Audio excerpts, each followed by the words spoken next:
વડોદરા શહેરના સયાજીગંજ વિસ્તારમાં આવેલ ડેરીડેન સર્કલ પાસે ગત રાત્રિના અકસ્માતનો બનાવ બન્યો હતો। આ અકસ્માતમાં કાર ચાલકે ડેરીડેન સર્કલ પાસે ઊભેલી ચાની લારીમાં કાર અથાડી દેતા બે મહિલાઓ ઈજાગ્રસ્ત થઈ હતી। વડોદરા શહેરના સયાજીગંજ વિસ્તારમાં ગત રાત્રે ડેરીડેન પાસે ઊભેલી લારીમાં કાર ઘૂસી જતા અકસ્માત સર્જાયો હતો।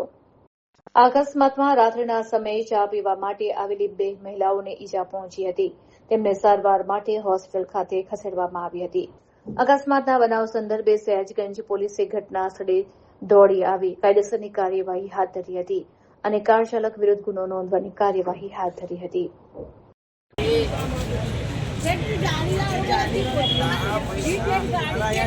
गाड़ी से टर्न मारने के बाद उसने सीधे सीधे लाके यहाँ पूरी गाड़ी इधर लारी के अंदर यहाँ बैठा गाड़ी स्पीड में ही थी, यानी बहुत स्पीड तो भी थी, कोई सिंगल ही था गाड़ी के अंदर, नहीं जेंट्स था।